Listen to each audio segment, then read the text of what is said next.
Federation of waiters association के सभी affiliated पूर्व सैनिकों के संगठन और उनके सभी साथियों को जय हिंद, अभिवादन। साथियों, हमारा जायज़ मांगों के लिए जो आंदोलन 20 फरवरी 2023 से चल रहा है और उस आंदोलन की कड़ी के अंदर हमारे लाखों पूर्व सैनिक भाइयों ने 3 अप्रैल को ज्ञापन दिया, जो बहुत प्रभावी रहा।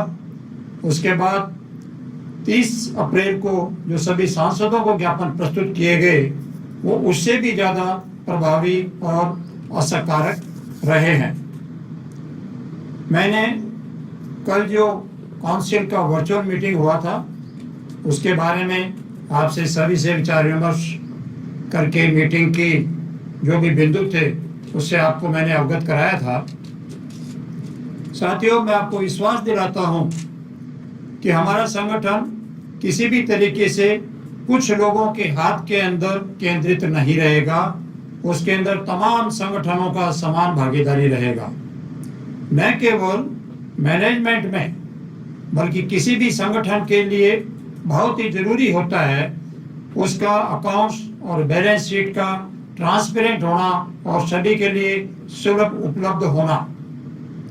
आपको ये देखकर बड़ी प्रसन्नता होगी कि हमने बाईलाज के अंदर इतने रिस्ट्रिक्शंस लगाए हैं कि कोई भी संगठन का पदाधिकारी हमारे इस फेडरेशन के फंड्स का दुरुपयोग बिल्कुल भी नहीं कर पाएगा। ये मैं आपको विश्वास दिलाता हूँ। रही बात हमारे आंदोलन की, साथियों, हमारी सभी मांगे जायज़ हैं। सरकार को हमारी बात सुनना ही पड़ेगा। आज सैकड़ों की तादाद में इंडिया के कोने कोने में कार्यरत जो पूर्व सैनिक संगठन हमसे जुड़े हैं और उन संगठनों में जो उनके सदस्य हैं लाखों की संख्या में, वो एक बहुत ही हमारी बड़ी ताकत बन चुके हैं। साथियों, किसी भी कार्य को करने के लिए खाली मुंह ऊपर करके आगे चलने से सफलता नहीं मिलती है।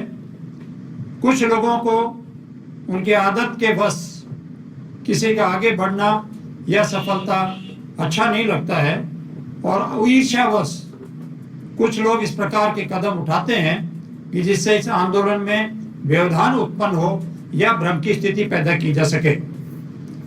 अभी आप देख रहे हैं सोशल मीडिया के जरिए फेसबुक और व्हाट्सएप पर इस प्रकार के मैसेज चल रहे हैं जिसके अंदर हमारे आंदोलन की तारीख 20 फरवरी का हवाला देते हुए गलत तरीके से और 30 अप्रैल के हमारे जो मांग पत्र अपने सांसदों को दिया हुआ था उसका रेफरेंस देते हुए नई नई कास्ट दी जा रही हैं कि ये धरना हमारा 20 फरवरी से चालू हुआ था, 30 अप्रैल को हमने ये किया और अब हम ये कर लें। तो ये बड़ी एक अजीब सी स्थिति है कि लोगों को अपना खुद का नाम लेकर के और काल देने में शर्म महसूस क्यों हो रही है। ये एक सोचनीय चीज है जिससे हमको सावधान रहना है। आपका फेडरेशन आपसे छुपा करके कोई काम नहीं देगा। जो भी निर्णय होंगे वो संगठन से जुड़े हुए सभी संगठनों की सहमति से ही होगा। मैं ये आप सभी को क्लियर करना चाहता हूं कि इस फेडरेशन के अंदर चाहे किसी संगठन के पास में 500 सदस्य हैं, चाहे किसी के पास में 1000 है, किसी के पास लाख है या किसी के पास 5 लाख है, उसके बावजूद भी उनका रिप्रेजेंटेशन इक्वल होगा और बिना सहमति के कोई भी निर्णय नहीं लिया जाएगा। फिलहाल जंतर मंतर पर हमारा धरना सुचारू रूप से चल रहा है। कुछ संगठन है जो गलत तरीके से हमारे इस आंदोलन की आड़ लेकर के गलत निर्णय दे रहे हैं, गलत कॉल दे रहे हैं, लेकिन हमारा संगठन क्योंकि एक अच्छे काम के लिए आगे बढ़ा है, इस राष्ट्र को समर्पित रहे लाखों पूर्व सैनिकों और वीरांगनाओं के वेलफेयर के लिए संघर्ष कर रहा है हमारा फेडरेशन। और जिस फेडरेशन में इतनी ताकत हो वो कभी भी गलत तरीके से किसी का सहारा या आड़ लेकर के न तो कोई कदम उठाएगा न किसी प्रकार की कोई काम देगा। फेडरेशन ऑफ वेटरन्स एसोसिएशन जो कुछ भी काम करेगा बिल्कुल डंके की चोट सरेआम सभी संगठनों की सहमति से उसकी घोषणा करेगा और उसका क्रियान्वयन करेगा।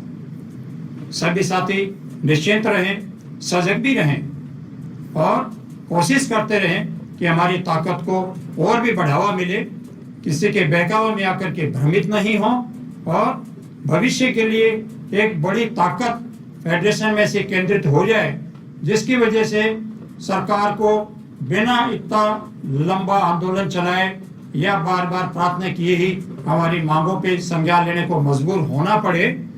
इस प्रकार के कदम हमें उठाने हैं और मुझे पूरी आशा है कि हम लाखों पूर्व सैनिक सैकड़ों संगठनों के माध्यम से फेडरेशन के झंडे के नीचे आए हैं, तो हम सबकी ड्यूटी बनती है कि एकदम प्रतिबद्ध होकर के समर्पित भाव से संगठित रहते हुए कार्य करें। निश्चय ही जीत हमारी होगी।